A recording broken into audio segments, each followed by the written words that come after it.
couple of years ago, I was told that a very dear friend of mine, a former colleague in both Deep Purple and Whitesnake, keyboardist John Lord, had been diagnosed with cancer, and one of his requests would be for us to reform some kind of Deep Purple Mark III reunion. And so I said, yes, absolutely, I'll be there for you, you know. Sadly, John passed away.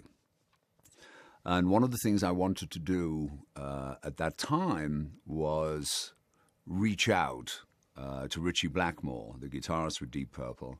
I looked upon Ritchie and John as the colossus of Rhodes musically.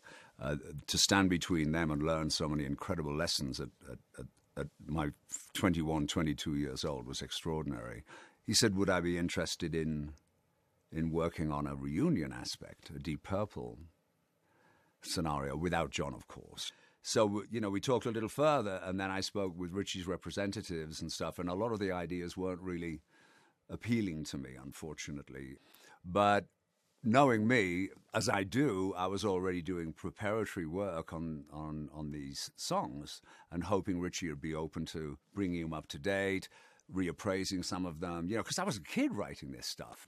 So when I withdrew from this potential project, I was having dinner with my wife, Cindy, and I said, I've done all of this work. It's so sad, you know, that it's not going to see the light of day. And she said, well, why don't you do it under the Whitesnake banner? I took a little time to think about it, and I spoke to my musicians and asked how they'd feel about it, and everybody was incredibly positive. So it was all systems go. I know that it's the most exciting thing that David's ever said to me. And David said some pretty exciting things, you know, like, we'll be touring with the Scorpions next year. And, you know, that was exciting for me. You know, there's been moments, but that was a moment because all of a sudden that music just flashed before my eyes, and I was just thinking of all the different things we could do. And, you know, it was such a great idea. I said, Jesus, how'd you come up with that? What a killer idea. Deep Purple changed the landscape of hard rock as we know it. So, I mean, that's almost impossible to answer, you know, how they've affected me as a musician. They're huge. They're one of the titans of rock, you know, true monsters of rock. So, like I said, they changed the landscape of rock and roll as we know it. So it's affected everything that I've learned. It's blues-based rock, which just ages like a fine wine, baby.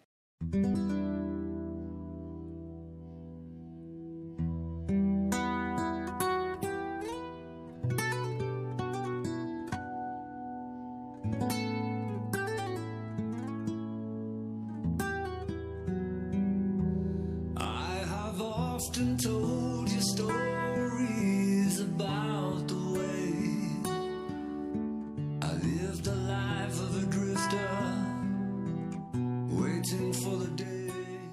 Oh man, we had a ball. You know, like the first day we got together to start doing some basic tracking with Tommy for drums.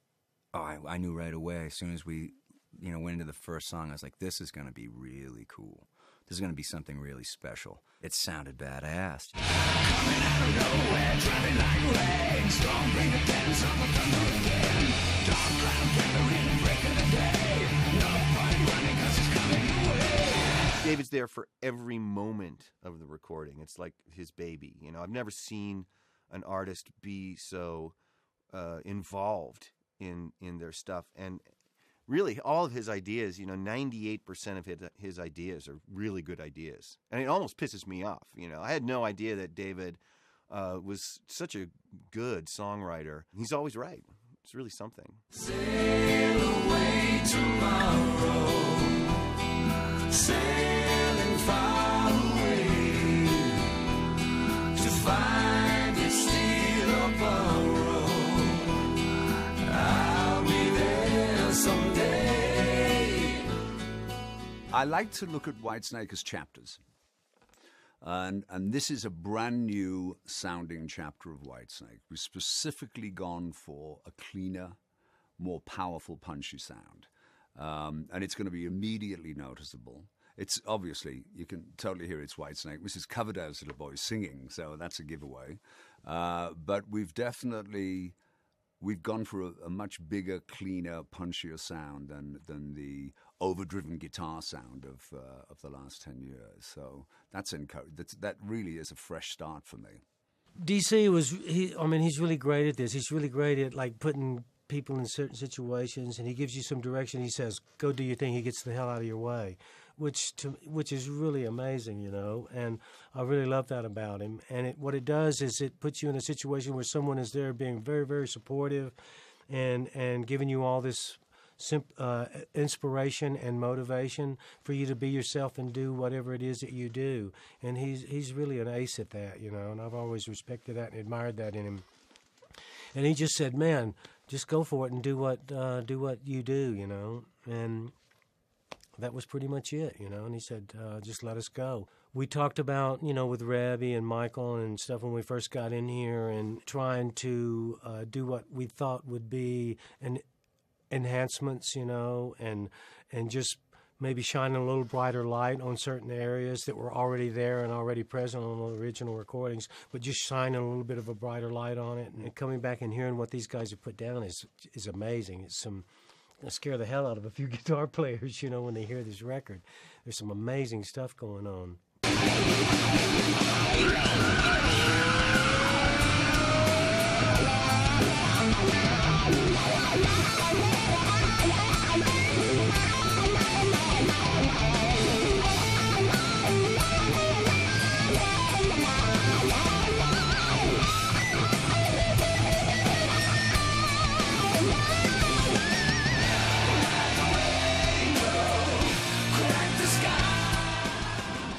It's a tribute, a homage.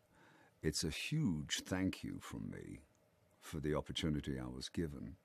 You know, as I said to Richie, you know, you guys set me on a journey that continues today.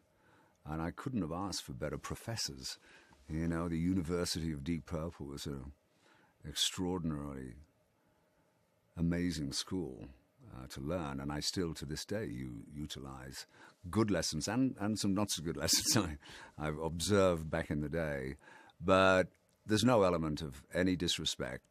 I don't do comparisons. I'm extraordinarily proud of what the guys have brought to the table, and it's a salute to my former colleagues and a celebration of the incredible music that we made together.